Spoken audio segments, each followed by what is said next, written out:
Next is the Teacher of the Year presentation. Right, so we were very excited to recognize our Teachers of the Year from each of our schools just a few weeks ago. Unfortunately, our district Teacher of the Year was not able to attend, and so we didn't get a chance to celebrate her properly, even though her sister did a fabulous job of representing her and looked just like her. But we really wanted to have this moment with her because it's very important. It's one of those things you're going to remember the rest of your life. And we wanted to make sure that we recreated that as much as we could and gave the board a chance to celebrate her as well. So Dawn Turner's here, and it looks like her Graham Creek family and her family are here. And so Todd Hearn is going to recreate that moment by sharing the words that he stated. And then we'll introduce Dawn's family, I'm assuming, and your staff, okay? You know, whenever I get the chance to speak in front of the board, or obviously any crowd that I'm representing in the school, I always brag on Graham Creek, and I talk about how it's a place that's, you know, truly full of love. It's truly full of passion, compassion, and it's just a special place to be. And it's truly a team, and it's a family. And I think tonight you can kind of see why I say that. You know, these teammates are here to support one who has been recognized. So to the rest of the staff, just thank you again for being rock stars. You guys are just truly amazing. Tonight with Dawn is obviously her twin sister. We met her once before. That's Sean, and her mom, Sylvia. Sylvia, thank you for making twins. Sylvia also did it twice. Her brothers, Dawn and Sean's brothers, Jeffrey and Jerry, are also twins. So it's like they're everywhere. So Dawn Turner, let's just recreate what we did a couple weeks ago. Dawn Turner grew up in Comiskey and was a shy, timid little girl who attended Graham Creek Elementary. You see, Graham Creek was her sanctuary, where she knew she was cared about and where she was safe. Her Graham Creek teachers ignited a fire for her to learn and reach beyond the limitations of her own home. After graduation, Dawn earned a degree in computer science and worked in that field for over 5 years. And it was during this time that she became a mother, and she discovered that she loved kids a whole lot more than she loved computers. So at that point, she realized she was not fulfilling her purpose. And we talk a lot about our purpose at Graham Creek. So Dawn went back, and she wanted to make a difference in the children's lives as though she was back at GCE. So that became her new mission. So she left her career, began teaching at Head Start. She then, through sacrifice, countless long nights, and measurable grit, Dawn graduated summa cum laude from St. Mary's of the Woods in elementary education, where she also received the Outstanding Graduate in Early Childhood Education. So congratulations to that. You see, the fire that GCE ignited in Dawn still burns brightly today. She considers herself a lifelong learner. She continually seeks opportunities to grow as an educator. Dawn has attended numerous professional developments truly across the country over the last 18 years. She's learned about technology, engagement, high ability, math, reading, and writing. She regularly shares this knowledge with her colleagues during our monthly teachers meetings. I think Dawn will say it best, and she learns a lot from the ladies and gentlemen that are around her too. They truly have made an impact in her lives. Even at home, she has bookshelves full of books that enhance her teaching practices and gives her valuable insight into the meaning and the purpose of education. So Dawn's efforts don't just stop at Graham Creek. They continue throughout all of her life. You know, Dawn and I, our paths crossed before, and I tell people this all the time, that she was actually a student of mine in the GT room at the high school in U.S. history. And between her and her sister and their brothers, they were just like twins everywhere, as I said earlier. But thankfully, God saw fit that we were going to have our paths cross again. And the story goes as this. A couple of days before school started, we had a resignation. Third grade teacher decided that she was going to take her talents elsewhere. And thank goodness she left and went to Seymour. If you're any administrator, no, I don't like Seymour, so I just said it out loud too. I don't wear purple. But anyway, I knew that we were in trouble because trying to find somebody that late in the game is never good. suddenly she shows up, Dawn, at our door at Graham Creek and says, "Hey, I heard through the grapevine that you have a position open and I'd like to interview." And I'm thinking, oh my goodness, come on in. Do you have a license? And yeah, we know who that little bird was, Kiana Johnson. So Dawn comes in and she interviews. And through that interview, I'm thinking, this is just way too good to be true. And I find out that she has been teaching 3rd grade, which is what we needed. Her home is, what, a mile or so away from the school. She'd been trying to get in Graham Creek for years. I called it divine interventions, and we've had numerous conversations since, and we talked about how all those pieces of that puzzle had to just fall perfectly into that arrangement that made this thing happen. So divine intervention, God's will, whatever you want to call it, all I know is, Dawn, I'm so grateful that you showed up that day.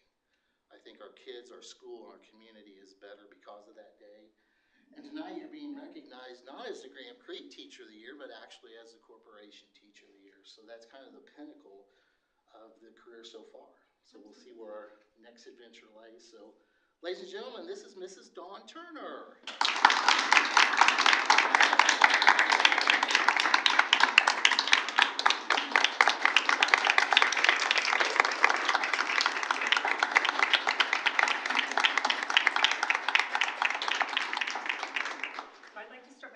Hug I would have given you.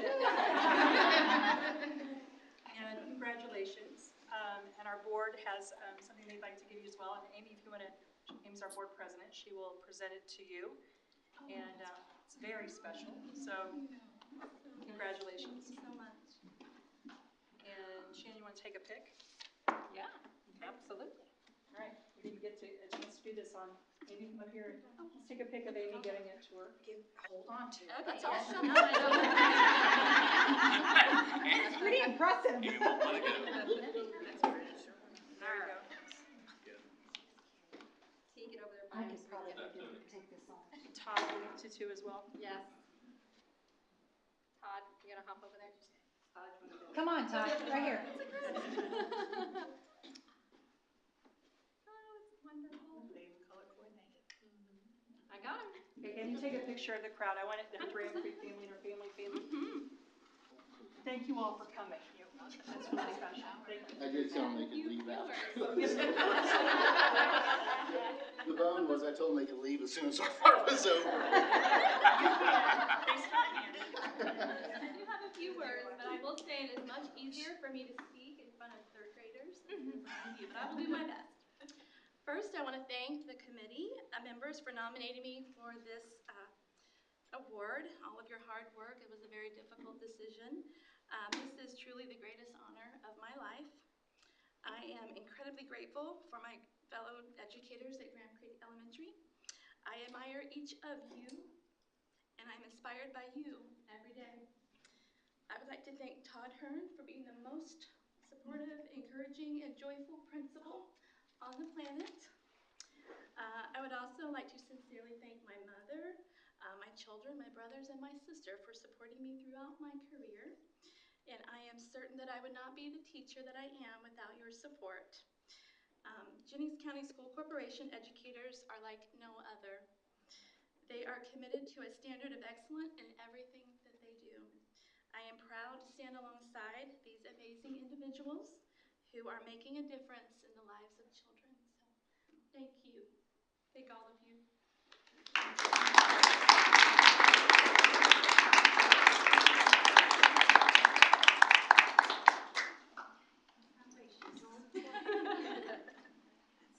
So is it rude to leave now? We ate our dessert and we're gone.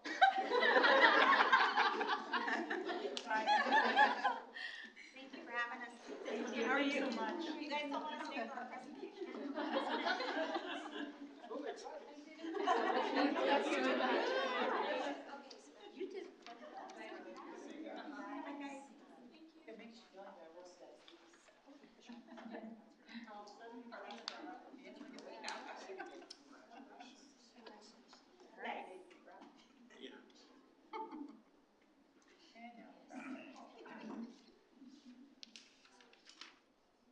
So again, I just want to, I know she's gone, but congratulate Dawn.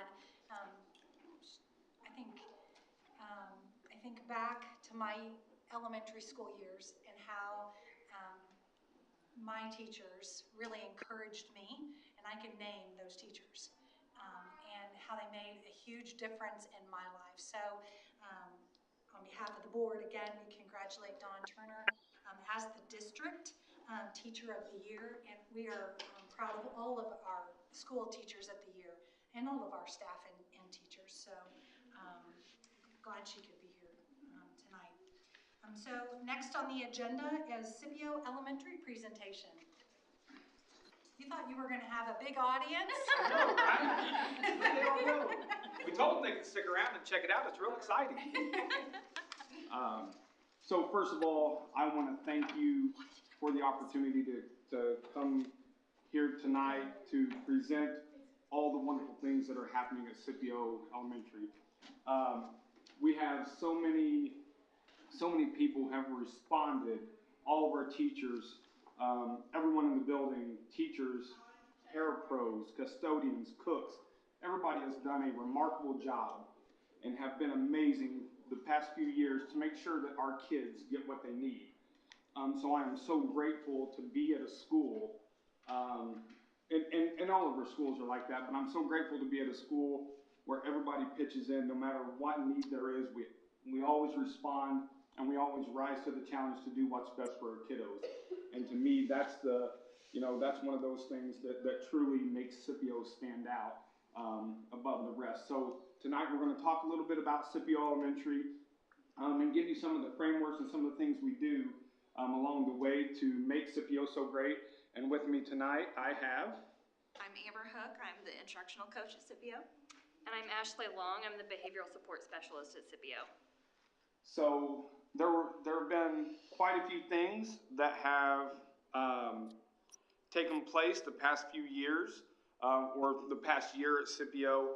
One of the big things that we were so excited at the beginning of the year, we were able to have a new playground installed with the pour-in place underneath our equipment, and we actually, by working with Roy and everyone that was involved with the project, we were actually able to get it underneath some existing equipment that was there as well to make it more accessible for our kids, for all of our kids, and the opportunity so whenever it rains, we can actually get out onto the equipment and utilize the equipment. With that, we've had some building repairs. We had part of a new roof put on last year, and I believe we're due to hopefully get a new, the rest of it finished this summer. So we appreciate all the upgrades and things like that that's happening at our school just to improve everything that we have there. So very grateful, and like I said, there's a lot of positive things that I can say about Scipio, and you're going to see some of those. But the biggest thing is the hard work that our teachers and all the people in our building put in to make our kids successful. And so, they truly, they're what makes the school successful and our kids successful in the long run. So as we go through, we're going to talk about some of our programs, some of the things we do in the classroom, some of the talks that we have, some of the data sheets that help us drive instruction in our classroom and what that looks like, and some of the benefits and the improvements that our kids have made throughout the year. So it's a really awesome opportunity to be here to present that. So our school, we are a two-section school throughout, 2 teachers in each grade level. We have a behavioral specialist there that was brought into our building this year. We have our reading coach, who is a huge benefit to our corporation. We have music, art, and PE in our building. So we are just blessed with lots of resources that help our kids succeed. So we have about 1% English language learners. So if you get on to InView with the DOE, you can find out more information about our school. And right now, our numbers have went up. We're sitting right around 267 students. There we go. Okay. So some of our benchmark data sources, they're probably almost the same through the corporation, other than there's just a few schools that are doing star on a monthly basis, but these are our benchmark data sources that really help us, especially at the beginning of the year, do our selection, which we'll get into that data here pretty soon, just to kind of keep track of where our kids are. But then the next slide shows us some of our progress monitoring. So we do reading A to Z quarterly. Our benchmarks are BAS, and we don't want the kids necessarily getting used to those books over and over again. So there's a correlation chart we use to convert those scores, so we really see their growth. Early Lit is monthly, Star Reading is monthly, Star Math is monthly. We use those as progress monitoring as well because they take about 20 minutes, and we get a lot of information from the reports on those. And then, of course, classroom assessments. I didn't know if we wanted to maybe come back to that one, just because for the sake of time. Absolutely. Okay. Oh, wrong way. There we go. Okay, so of course we have the flow chart, and I'm sure you guys have all seen that. How do we click on that? Yeah. Yes, please. So of course we have tier 1 that's first, and something that we do whenever we have our data meetings every month. It's the 3 of us in addition to our school counselor and each individual teacher. We meet with them each month during one of their prep periods, and we talk about all the students. And anytime that something comes up where a teacher's just, I'm racking my brain, I can't figure these things out, that flow chart has built-in links for it for the teachers to go in and get ideas, and then of course we will share ideas, and that's still in tier 1. When we're having a little more trouble with the student and getting them to show the progress we want, we'll move them to tier 2. That may be some pull-outs, some small group work. It may be a little different for her for tier 2, but that's also when she kind of may start pulling out kids, and I'll let you talk here in a second. And then if we're still not seeing the growth, which sometimes we do, and then the child will be dismissed and go back into the classroom. But if not, then we move to tier 3 where they're getting some really intensive individual support. So we can... Next slide. Yeah. Yep. Well, not the next slide. Well, actually, we don't really need to go into all that probably for the sake of time. But go ahead and go to the next slide. I got it. Okay. Okay, so this kind of talks about what we do when we start those interventions. So of course we start with we do our monthly data meetings. We always talk about whatever new data we have coming in. We've been hitting on STEM a lot recently. But for MTSS reading, tier 1 of course is core instruction in the classroom. Tier 2, depending on what the student needs, 15 minutes daily in a small group. Decodables, close reads, guided reading, library books, head reading, bridge the gap, those are all those tier 2 interventions that we use. If a child needs to move to tier 3, then they are doing 30 minutes of daily intervention, small group or individual, getting the tier 2 interventions in addition to Barton reading and spelling or Lexile word work. And some of the conversations that we have in our data meetings is so helpful to bounce ideas off of everybody. You know, what have you tried? Have you tried this? Yes, we've tried that. Okay, so what's our next step? What can we do to help make this child successful? So the different ideas and the quality of conversation that we have about each child, you know, it really shows that our teachers know our kids, our staff know who our kids are, and we know what they need to help them succeed and to, you know, to advance and improve each and every time, you know, we have those data meetings. If they haven't improved, we come up with a plan immediately, you know, and we, you know, we talk about the different ideas that we have, different programs that we have available, and how we can advance them into a program to help them continue to be successful or hopefully get them on the right path. So those conversations that we have are very valuable, especially, you know, amongst that small team and just for the growth of each of our students. I mean, I'll use an example. Today, we were in my room talking, and we had a second grade teacher come in with a concern for one of our students. We both knew exactly who the student was, what reading level he was at the beginning of the year, where he's at now, and it just makes things so much nicer when there's that constant communication and all of the stakeholders are in those data meetings. Okay, I think we're ready. This is, I didn't include any kids in our pictures, I just wanted to be safe for that. But this is the MTSS room for reading. Each station is a different intervention, and sometimes the kids are at one station for 15 minutes and they move to a different one with a different assistant. It's like a well-oiled machine. It's wonderful to see, but they're all getting what they need, and it's all in that room. And then we'll move on to behavior. So I am the behavior specialist at Scipio. I work with the kids from K through 6th grade. I have kids in every grade level.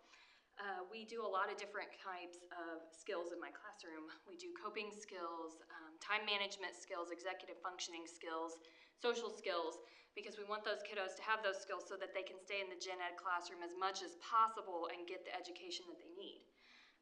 Several of my students have daily scheduled breaks. I have small groups with some. Each kid is a little bit different, which we all know if we've worked with kids, and they all have different needs.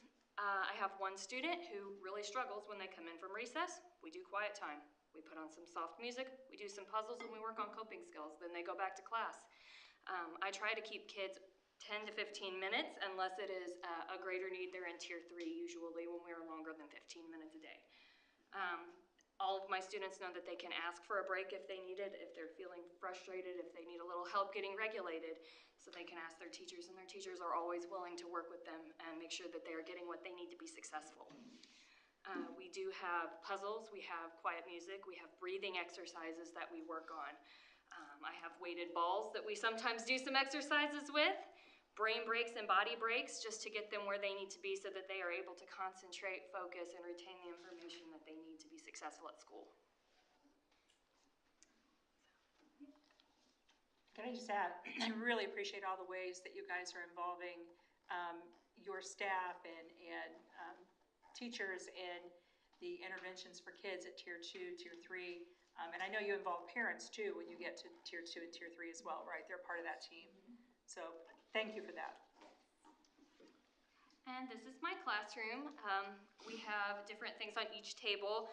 Some of them are fidgets, some of them have puzzles, some are Play-Doh, just different things that we do with the kids. You know, some kids are more sensory motivated and we need those tools as well. They're also welcome to borrow fidgets and things in the classroom as they need to.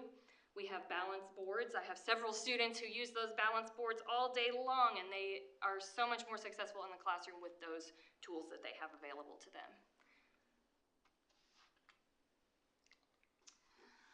Okay, so I just wanted to include some of the growth that we've shown this year.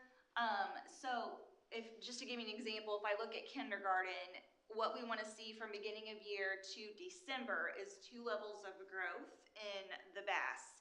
And so that means we want them from not reading at all to reading at level B. So right now, we're slightly lower than we want to be. Right now, each student has grown about an average of 1.5 levels. And it's the same thing all the way down, but you can see 5th grade, we've got a little more work to do, but everyone is working so hard. But I'm just really proud. I'm really proud of us, so I wanted to include that. Do we have time? We probably don't need to. We have a few more minutes here to go back. Yeah. We're going to pull up a few more of those sheets that we wanted you to see, because it really does, you know, the things we have in place, the processes we have in place really do help put things in motion to help our kids be successful. So we wanted to just show some of those things that we do have in place, that we rely on, some of the tools that we have, you know, and that spark those conversations. So do you want to go back to the other? Yeah, just keep the next slide. Sorry. I know. Okay, probably the newest one that I'd like to talk about is the group data. And then probably the school-wide data, and then I think. Okay. So this group data, this is a new chart that we started this year. Normally you would see kids' names in the collared columns, and that's where the student kind of is assessed or evaluated to be at the beginning of the year. And then each one, as we go on and collect more data, they're either going up or down or changing colors. And the teachers really like this because so far they've been using it as kind of a reflection tool for, does it look like I'm putting too much focus on this group over this group?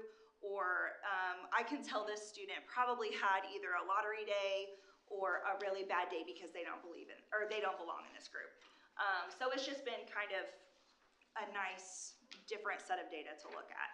And if you scroll down, it shows so it starts out and it shows where the students were at the beginning of the year.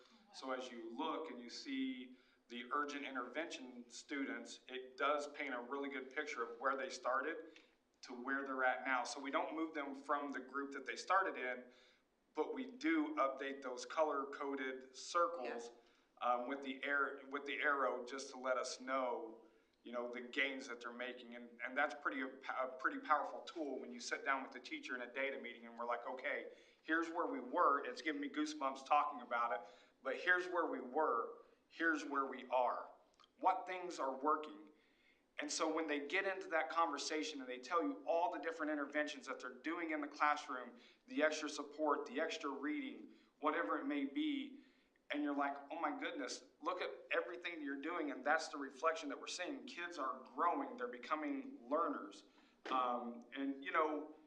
And so that sparks a conversation of, hey, have you talked to your teaching partner? So, we encourage teachers to branch out and share the things that they do in their classroom, because if it's working there, it's going to work for someone else. So we're constantly talking about that collaboration with other teachers to help, because, if we find something that works, we definitely want to share it so that it helps all of our kids.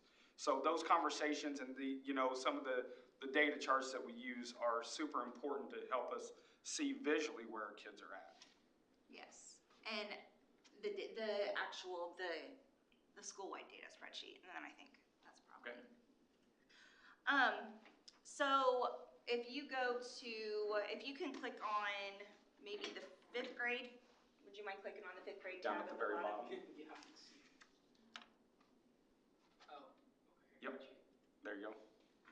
Okay, so I put letters in instead of the students' names, but this is the sheet that's shared with the teachers, so they can go on and see how their students are doing on all the assessments, and then their Tier 2 paperwork, their Tier 3 paperwork, their behavior intervention plans, all of that is linked to the student's name.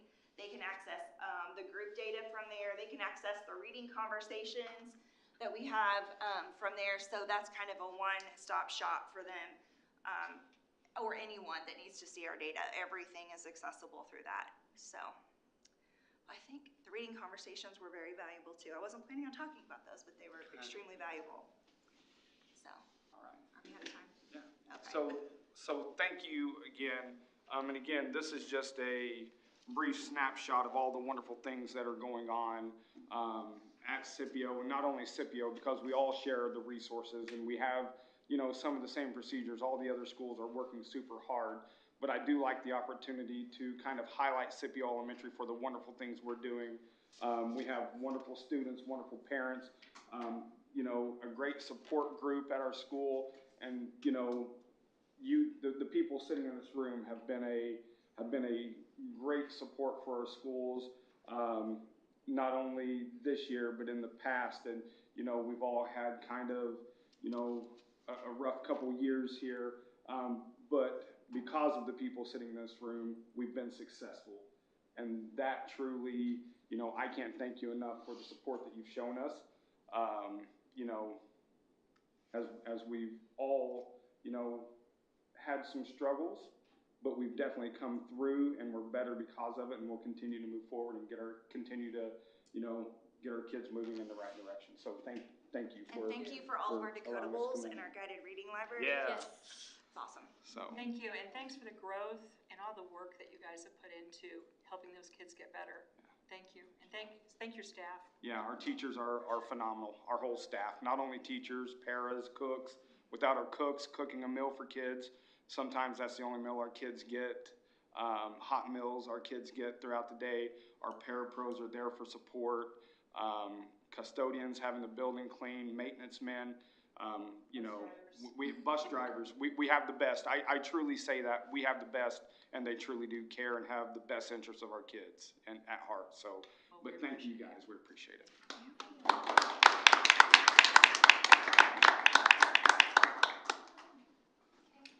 We'll move on to new business. I think there were some Neola administrative guidelines, but that was informational. That's correct. Those are just given to you as an inform. Great. Next, we'll go on to programs. I think, Nikki? Yes.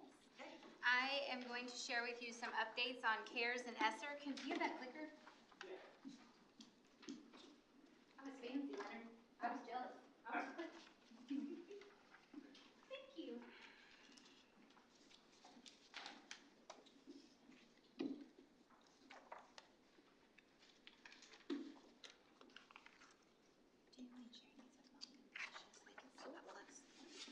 So as part of COVID response and some economic stimulus money, we have been lucky to be the recipients of some grants over the last couple years that have been significant grants. So I'd like to update and share tonight how we've been using that money so far and the plans for that money for the future.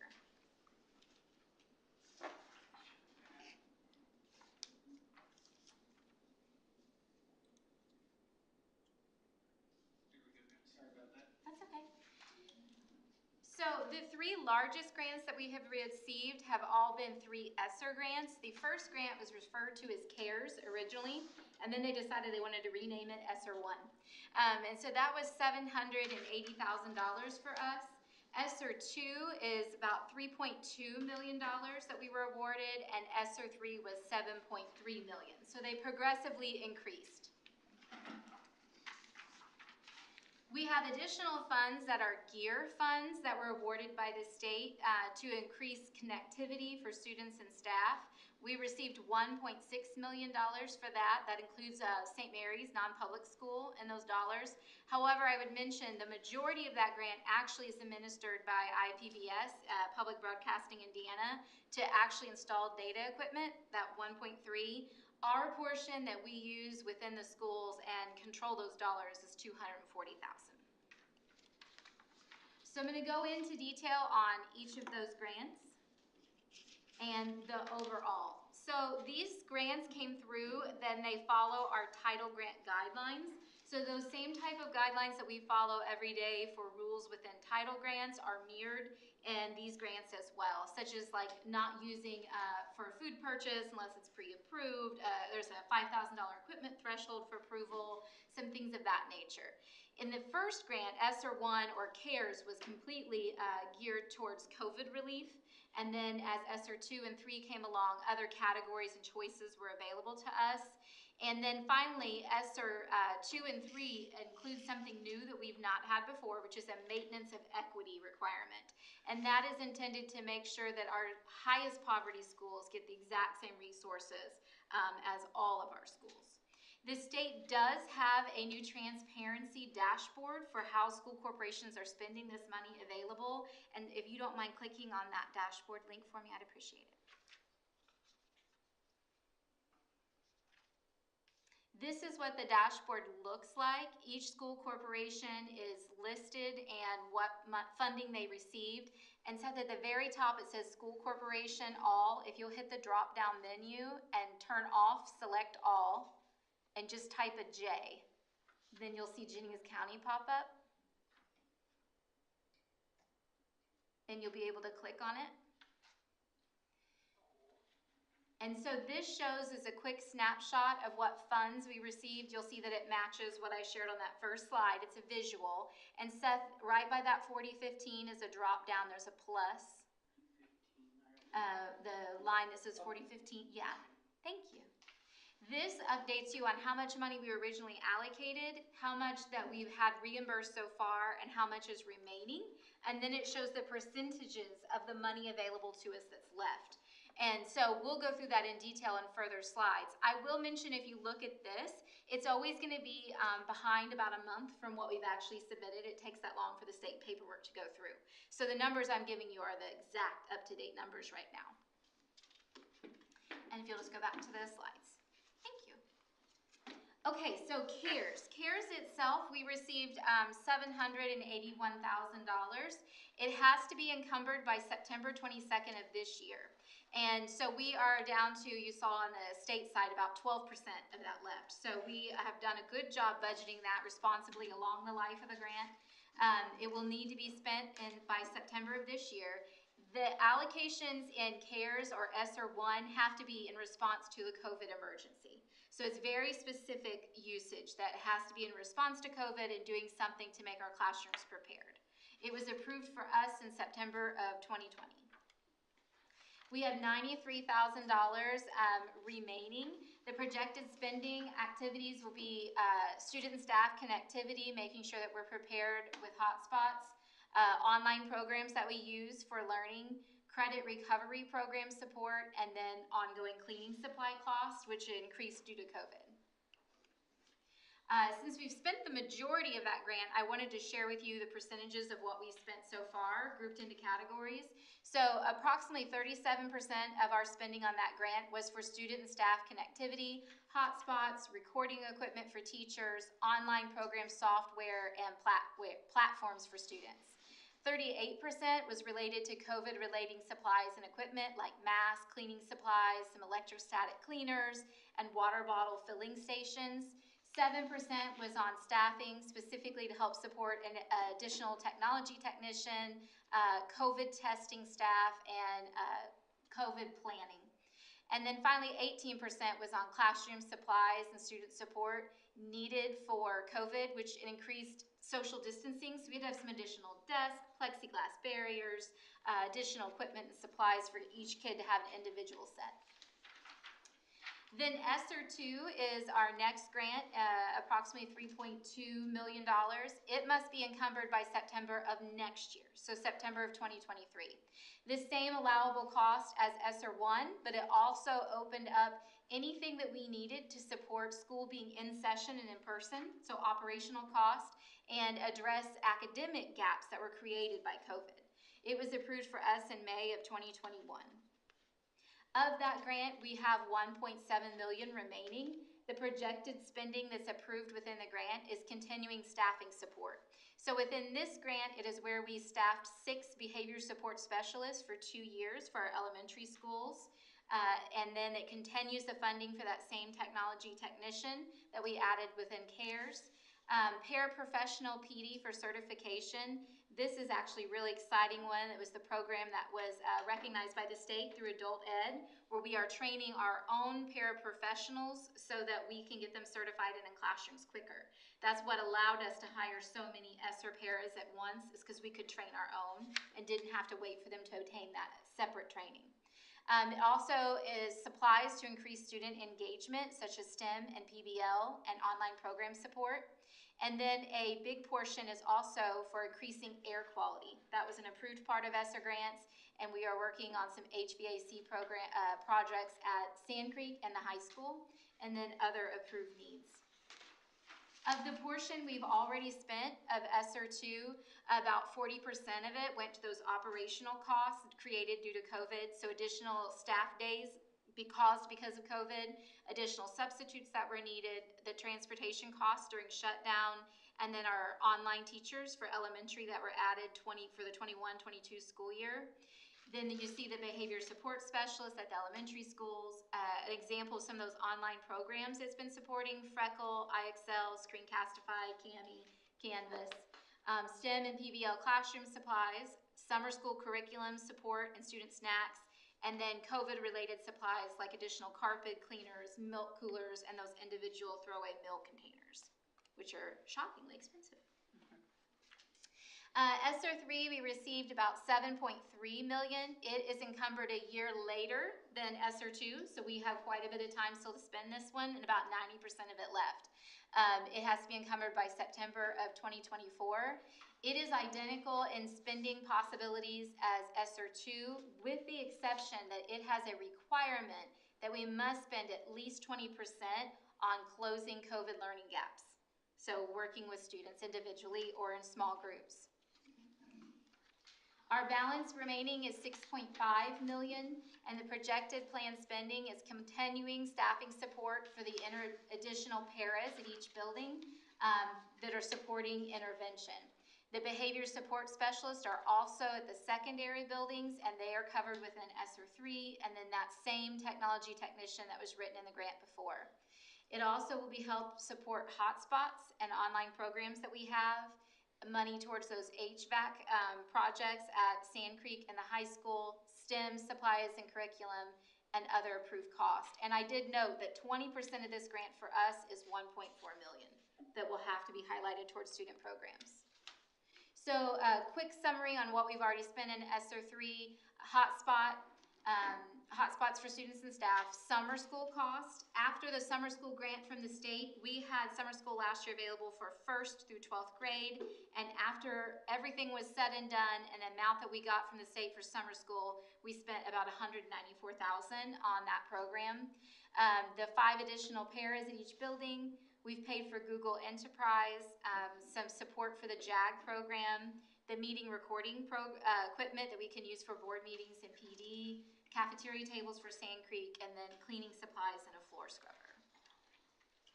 The HVAC projects that I've mentioned to increase indoor air quality, I put them all into one page for a quick overview. ESSER 3 is providing $2.3 million of that funding, and ESSER 2 is providing $785,000. There is an additional $700 earmarked through ESSER 3. That's our proportionate share of that same project for air quality over at the Career Center.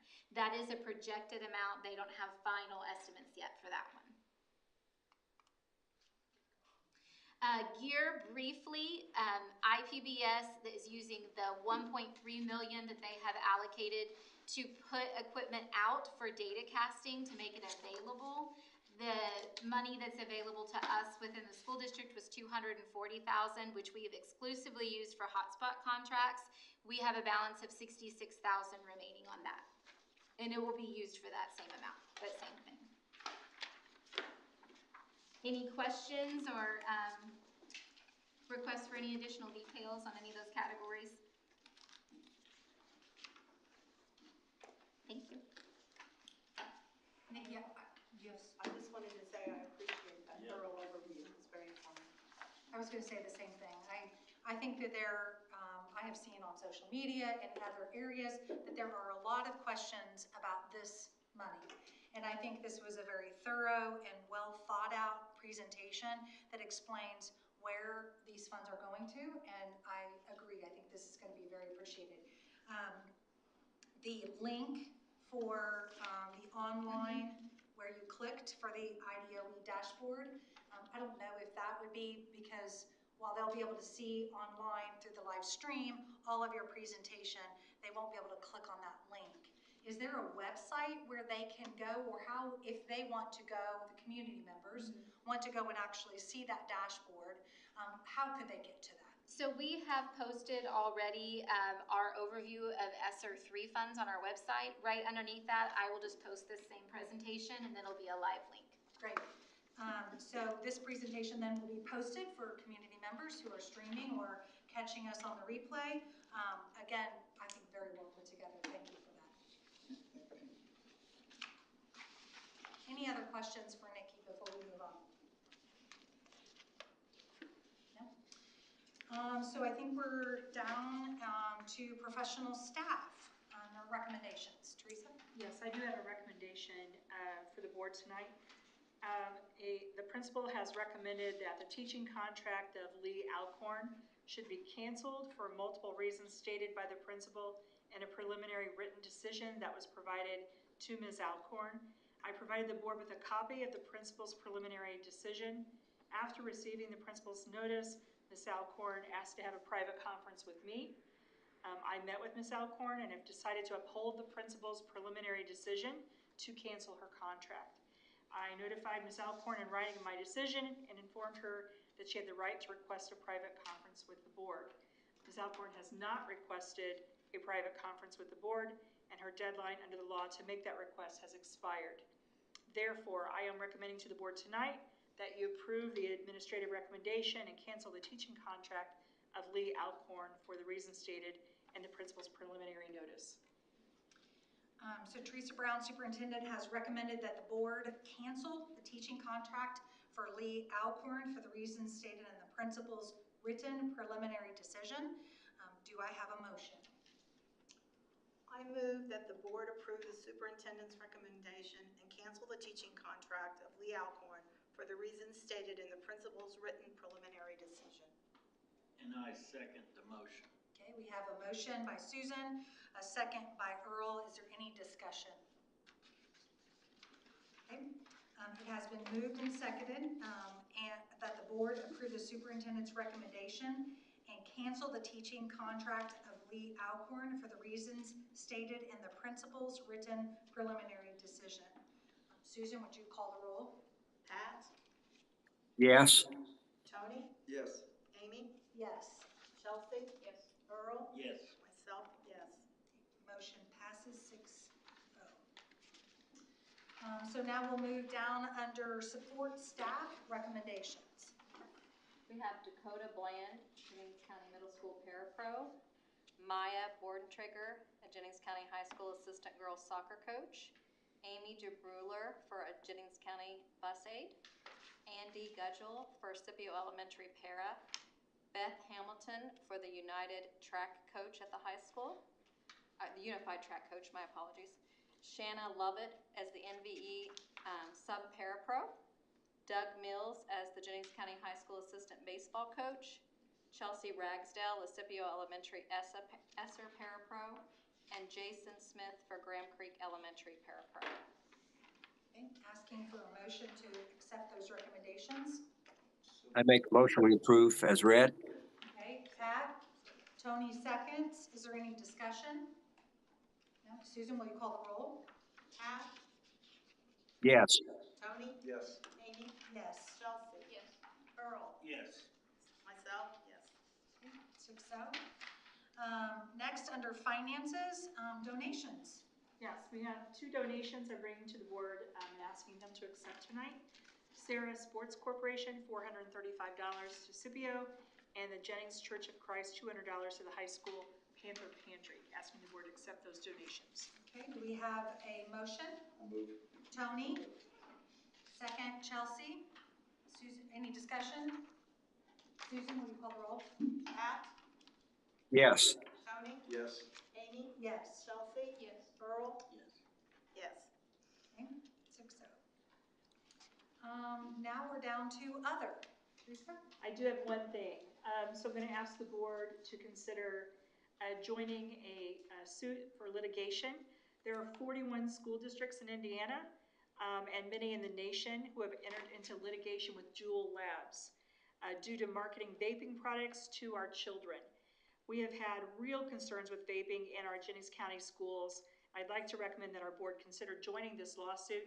There's no upfront cost to our district in any way, shape, or form, but we would be adding our name to the suit if the board approves that. So I'd like you to consider that. Motion. Okay, now we have a motion from Earl. Is there a second? Second. Second from Pat. Any discussion?